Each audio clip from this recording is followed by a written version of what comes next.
Good morning. So இன்றைக்கி தைப்பூச விரதத்தோட நாள் 14 வழக்கம் போல் எந்திரிச்சாச்சு. எந்திரிச்சிட்டு கொஞ்சம் ஃபோட்டோ ரூமை க்ளீன் பண்ணலாமா வாங்க. விளக்கில் அதாவது 6 மணிக்கு ஈவினிங் 6 o'clock நம்ம விளக்கு போட்டுப்போம் இல்லையா? ஸோ அந்த எண்ணெயெல்லாம் நீங்கள் என்னடா வேஸ்ட் பண்ணுறீங்களா அப்படின்னு சொல்லி நினைப்பீங்க. வேஸ்ட்டெல்லாம் பண்ண மாட்டேங்க. திருக்குச்சொம்பு அப்படின்ற ஒன்று இருக்குது.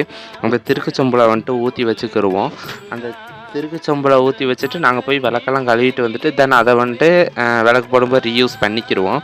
ஸோ அப்படி தான் நாங்கள் இத்தனை நாள் பண்ணிக்கிட்டு இருக்கிறோம். எப்போவுமே வந்துட்டு வெளியே விளக்கு போட்டு தான் உள்ளே விளக்கு போடுவோம். ஏறி வர்ற வாசப்படியில் ஒரு கண்ணாடி இருக்குது. ஸோ அதையும் வந்துட்டு க்ளோஸ் பண்ணிட்டோமா அப்படின்னு பார்த்துட்டு தான் நாங்கள் விளக்கு போடுவோம். சில பேர் சொல்லுவாங்க வாசப்படியில் கண்ணாடி வைக்கக்கூடாதுன்னு. அது ஏன் சொல்கிறாங்க, எதுக்கு சொல்கிறாங்கன்னு இன்ன வரைக்கும் ஒரு பிடியும் கிட்டலை. தெரிஞ்சுன்னா கீழே கமெண்ட் செக்ஷனில் சொல்லுங்கள். பத்தியெல்லாம் பொருத்திட்டு சாம்பிராணி வச்சுட்டு சூடமெல்லாம் பொருத்திட்டு சாமியும் கும்பிட்டாச்சு.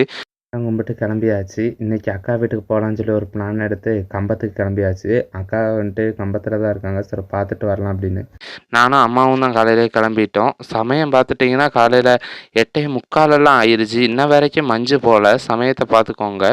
8:45, அதாவது 28ஆம் தேதி. டைமும் பார்த்துக்கோங்க, மஞ்சையும் பார்த்துக்கோங்க.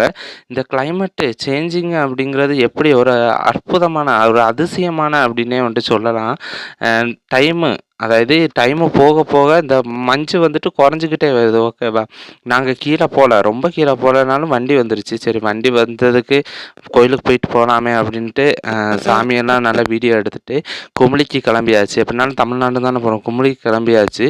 டைமை பார்த்துக்கோங்க. இந்த டைமில் தான் வந்துட்டு வெயில் அடித்து அப்போ தான் உதிச்சு வருது. நாங்கள் அக்கா வீட்டுக்கெல்லாம் போயிட்டு கொஞ்சம் நேரம் என்ஜாய் பண்ணிட்டு வீட்டுக்கு வந்துட்டு சாப்பிட்டு விரதத்தை முடிச்சாச்சு. ஓகே.